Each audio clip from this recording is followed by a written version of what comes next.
Salam cerdas, Ibu Bapak, saudara-saudara yang saya hormati, berjumpa kembali dengan saya di kanal Awali Rizki dalam sesi komentar berita. Berita yang saya soroti kali ini bersumber dari siaran pers, jumpa pers dari IMF dan World Bank. Tidak terkait ekonomi Indonesia, tapi terkait dengan ekonomi keseluruhan, berarti termasuk Indonesia ya. Nah, saya baca sepintas rilisnya, tapi kali ini saya bacakan dari berita CNBC tentang itu. Nah, judulnya IMF minta pemerintah jangan belanja jor-joran, resesi di depan mata. Nah, ditayangkan oleh CNBC Indonesia tanggal 20 April jam 7 pagi ya. Ini ada gambar ilustrasi, memang pada saat acara yang maaf, ini acara berbeda kelihatannya, tapi sumbernya beliau ini, jadi Fer Oliver Gorincas ya, saya tidak tahu cara baca namanya ini, Kepala Ekonom dan Direktur Departemen Riset ya dari IMF saat berbicara dalam perbaruan Outlook Ekonomi Dunia di Singapura. Tangkapan layar YouTube IMF ya, beritanya begini.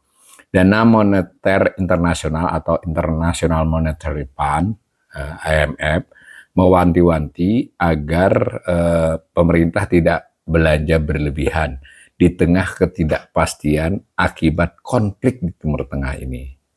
Nah, peringatan ini muncul sejalan dengan adanya risiko resesi jika perang terus berkecamuk di Iran dan menekan harga bahan bakar minyak. IMF pun melihat tidak adanya solusi yang jelas untuk mengatasi permasalahan ini. Jadi ini beberapa kunci disampaikan dan disampaikan juga di berita ini. Ada risiko resesi jika perang terus berkecamuk, menekan harga BBM, dan IMF melihat solusinya tidak ada solusi yang jelas. Jadi ini adalah permasalahan yang ya tidak memiliki solusi jelas, kurang lebih begitu ya. Saya baca lagi. Dikutip langsung dari narasumber, penutupan Selat Hormuz dan kerusakan serius pada fasilitas energi penting di Timur Tengah meningkatkan prospek krisis energi besar jika solusi jangka panjang tidak segera ditemukan, kata Chief Economist IMF Per Oliver Gorincas dalam konferensi pers IMF World Bank Spring Meeting ya. IMF World Bank Spring Meeting dikutip Senin. Jadi ini menarik ya, ini ada lagi poin yang kita mungkin juga harus sadari.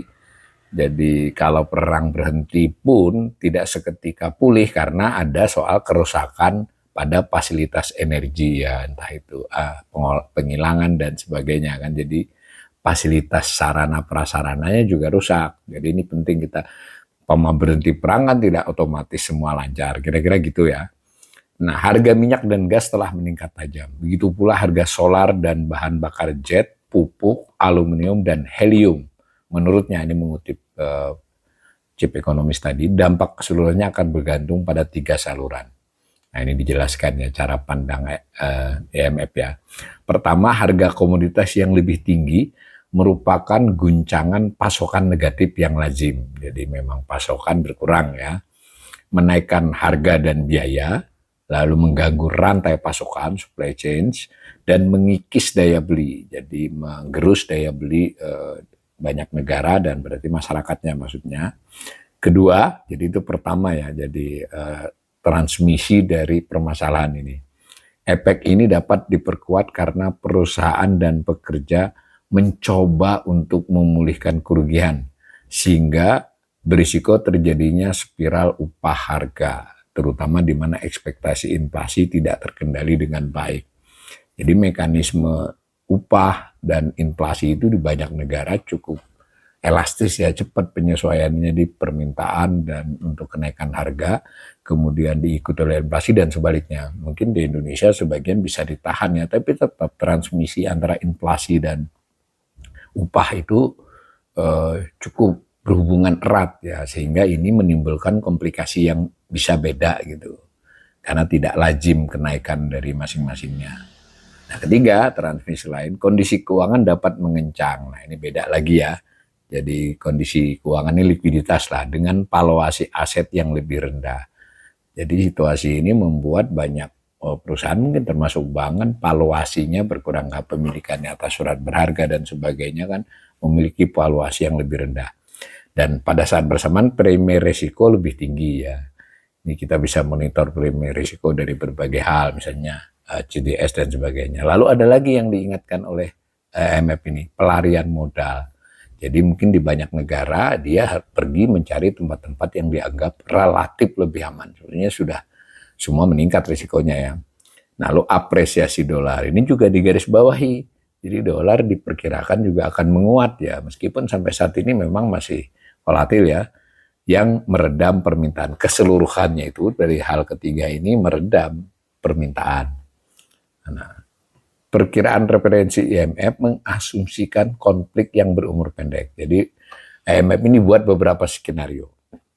Nah, yang referensi berarti as usual lah. Jadi karena IMF juga melihat yang namanya kenaikan harga dan sebagainya sudah berkali-kali. Perang yang sifatnya sporadis juga ada, gangguan pasokan ada. Nah, karena itu IMF punya skenario ini konflik berumur pendek saja dan kenaikan harga energi moderat sebesar 19% pada tahun 2026. Jadi 19% dari berapa ya, sekitar 60 berarti mengarahnya kan ke kisaran 75-an kan atau 80 lah kalau begitu. Namun dia menilai beberapa kerusakan tetap tidak dapat dihindari tadi karena tidak soal hanya permintaan penawaran dalam konteks harga ya, tapi memang barangnya karena fasilitas energinya terganggu tadi.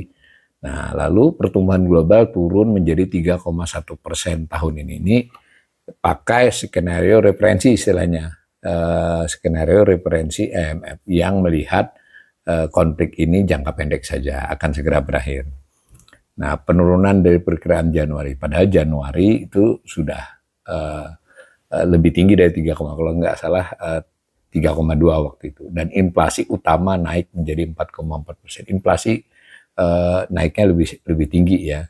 Kalau ini skenario referensi. Nah, tetapi dikatakan juga nih, skenario buruk kami mengasumsikan gangguan lebih lanjut yang menyebabkan harga energi dan ekspektasi inflasi yang lebih tinggi serta kondisi keuangan yang lebih ketat sepanjang tahun.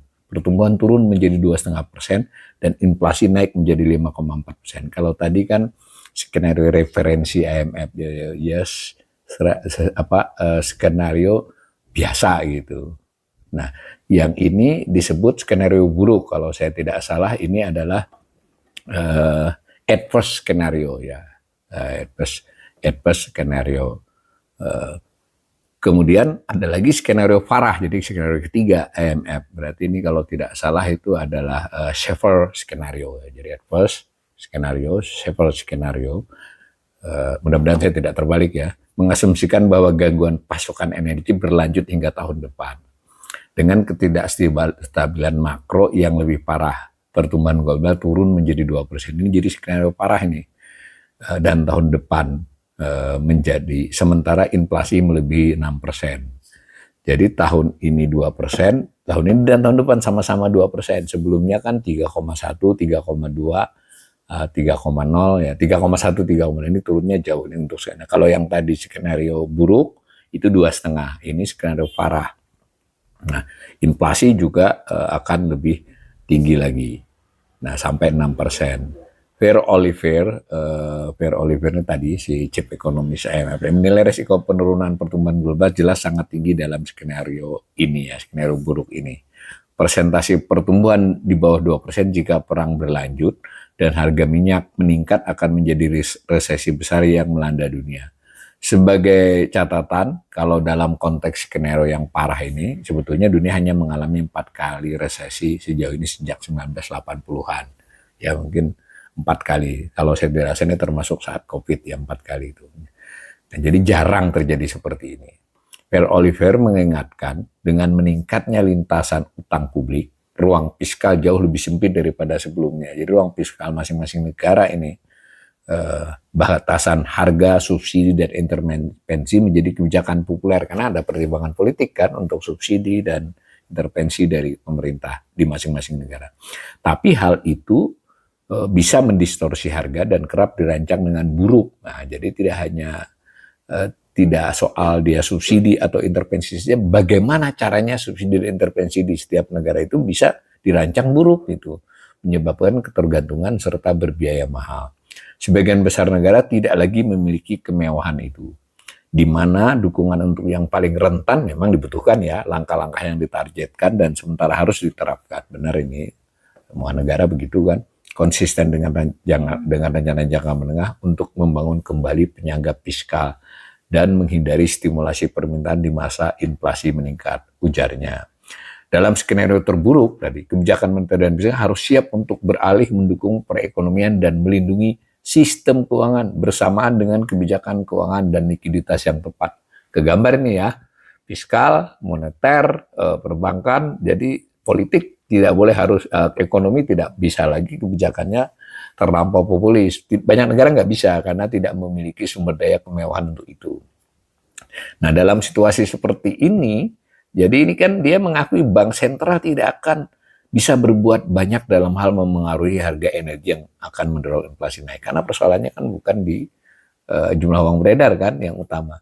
Pasar pun akan memperhitungkan kenaikan suku bunga. Nah, ini dalam situasi ini, IMF juga meminta Bank Sentral tidak buru-buru menaikkan suku bunga selama ekspektasi inflasi tetap terkendali. Itu syaratnya IMF ya.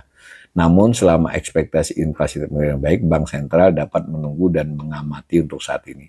Tapi mereka harus memperhatikan risiko dan mengkomunikasikan dengan jelas kesiapan mereka untuk bertindak tegas guna menjaga stabilitas harga. Sebetulnya dari berita yang tertulis ini, judul ini memang agak sedikit melompat ya, karena judulnya tadi IMF minta pemerintah jangan belanja jor-joran resesi di depan mata. Tapi di tengah-tengah tadi sudah dibilang bahwa ruang fiskal banyak negara itu sempit, tidak memiliki kemewahan untuk melakukan intervensi subsidi yang berlebihan, apalagi kalau salah rancangannya. Itu jadi maksudnya judul ini masuk ke situ ya.